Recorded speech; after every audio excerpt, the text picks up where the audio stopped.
에스겔 14장 1절에서 11절입니다. 1절. 이스라엘의 장로들 몇 사람이 내게 와서 내 앞에 앉았다.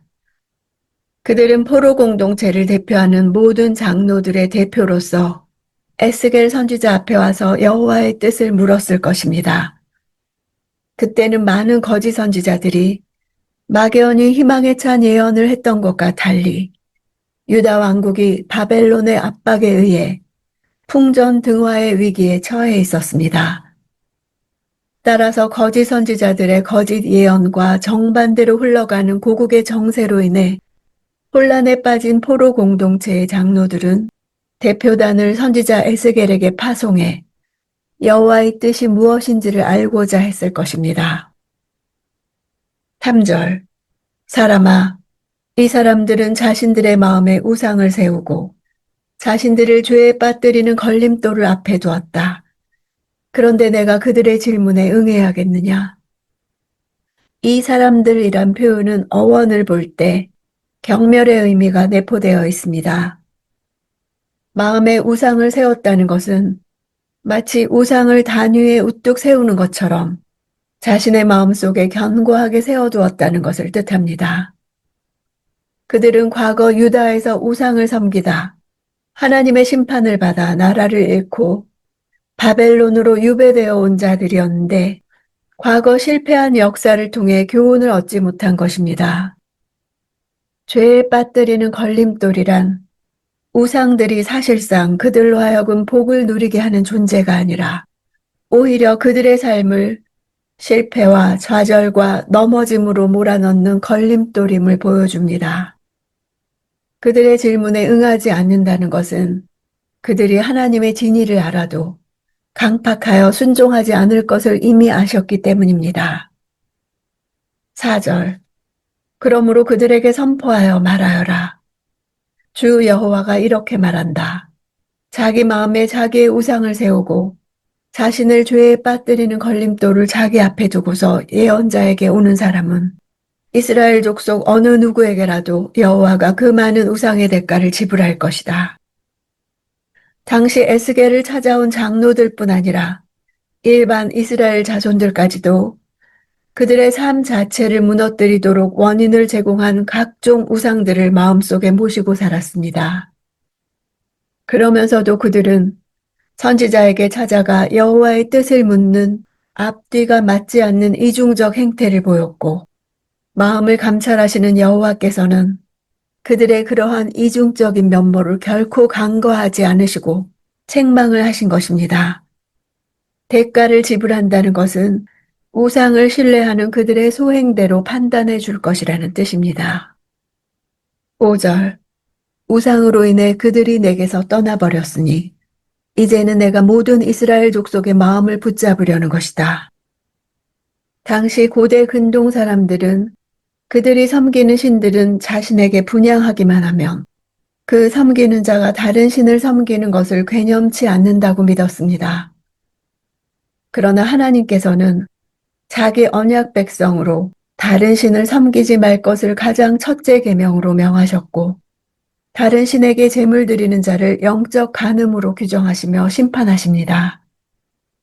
붙잡는다는 단어는 성경에서 많은 경우 부정적 의미로 쓰여서 전쟁에서 포로로 잡는다는 의미나 성읍을 빼앗는다는 의미나 하나님의 이름을 욕되게 한다는 문맥 등에서 사용됩니다.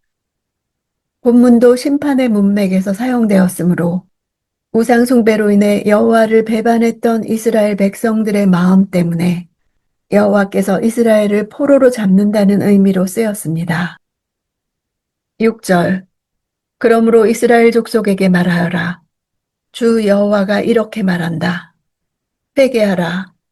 너희의 우상들에게서 돌아서고 모든 혐오스러운 일들로부터 돌아서라. 원문으로는 슈브 단어가 3번 연속으로 나오며 돌이키고 돌이키라 돌이키라로 되어 있습니다. 동일한 동사를 반복적으로 사용하므로 그 행위를 강하게 명령하며 명령을 받은 자들이 어떤 일이 있어도 그것을 수행해야만 한다는 사실을 강조하고 있습니다. 예언자를 통해 하나님께 구하기 전에 먼저 할 일은 우상에게서 떠나 돌이키는 것입니다. 8절. 내가 그 사람을 대면하고 본보기로 내가 그를 속담거리로 만들 것이다. 내가 그를 내 백성들 가운데서 죽일 것이다. 그러면 내가 여호와임을 너희가 알게 될 것이다. 속담거리로 만드는 것은 모세를 통해 주어진 언약 중 여호와를 배반한 자들에게 내려지는 저주 가운데 하나입니다. 유다 왕국 말기에 그들이 크나큰 죄악으로 말미암아 바벨론으로부터 전 4차에 걸친 침공을 당하고 전 3차에 걸친 포로 유수를 당했으며 마침내 나라가 멸망당한 사실은 여호와의 언약의 저주가 그들에게 문자 그대로 이루어진 것을 보여줍니다. 그럼으로써 여호와를 피상적으로만 알고 있던 사람들이 주변에 일어나는 무서운 진노의 심판을 보면서 여호와의 거룩하심과 능하심을 깨달아 알 것이며 그 언약 백성이 그를 배반했을 경우 어떠한 형벌을 내리시는 분이신지를 똑똑히 알게 될 것입니다. 9절. 만약 예언자가 속아서 말을 하면 나 여호와가 그 예언자를 속도록 내버려 둘 것이다. 내가 손을 그에게 뻗어서 내 백성 이스라엘 가운데서 그를 멸망시킬 것이다. 예언자는 두 마음을 품은 자를 분별해야 합니다. 영적 파수꾼으로서 영적 상태를 바로 보고 필요하면 경고와 위협의 나팔을 불어야 합니다. 속도록 내버려 둔다고 하신 것은 고대 근동에서 일반적으로 받아들였던 원인 설명법으로 말씀하신 것입니다. 고대 근동에서는 행위자의 어떤 행위에 대한 원인이 두 가지인 것으로 보는데 흔히 제1차 원인과 제2차 원인으로 분류됩니다. 1차 원인은 눈에 보이지 않는 궁극적 원인이라 하고 2차 원인은 표면적으로 드러나는 직접적 원인이라 합니다. 여호와는 만물을 창조하신 창조주이실 뿐 아니라 만물의 주권자이시기 때문에 인간의 모든 생사화복의 궁극적 원인자가 되십니다.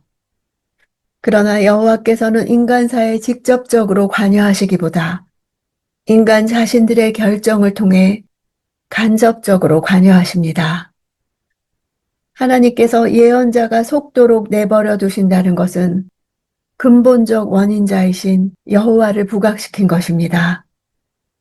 하나님은 마음에 악을 품고 당신의 뜻을 따르기를 원치 않는 자들을 그대로 내버려 두십니다. 그는 그 상실한 마음 상태에서 사탄의 유혹을 받거나 자신의 어두운 정욕에 이끌려 악을 행하게 됩니다.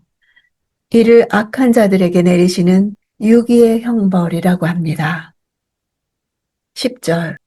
그들이 자기 죗값을 치러야 할 것이다. 예언자의 죄나 그에게 문의하는 사람의 죄나 마찬가지일 것이다. 예언자에게 문의하는 자들은 하나님의 뜻을 묻고 그 뜻을 깨닫기 위함이 아니라 그들 자신들의 사악한 욕구, 즉 이기적이고 탐욕적인 희망을 예언자들이 충족시켜 주길 기대했기에 예언자들을 찾아간 것입니다. 그것을 분별하지 못하고 답해주는 예언자의 죄나 그에게 문의하는 사람의 죄나 마찬가지라고 하신 것입니다. 하나님은 마음의 우상을 품은 자들에게 응답하지 않겠다고 하십니다. 하나님을 섬기면서도 마음에 자기의 우상을 세우고 자신을 죄에 빠뜨리는 걸림돌을 앞에 둔 채 하나님께 간구하는 자들은 응답을 얻지 못합니다. 여호와의 의지를 알고 싶다면 먼저 자기 마음속에 있는 우상을 제거해야 합니다. 두 마음을 품고 여호와께 물어서는 응답을 받을 수 없습니다. 우상 숭배하면서 여호와 앞에 간구하는 것은 그분의 거룩함을 훼손하는 것입니다. 그분은 오직 한 마음으로 구하는 자에게 응답하십니다. 하나님은 내가 마음 한구석에 우상을 품고 있는 것을 아십니다. 먼저 나를 자주 죄에 빠지게 하는 걸림돌 같은 우상이 무엇인지 인정하고 그것을 뿌리 뽑아야 합니다.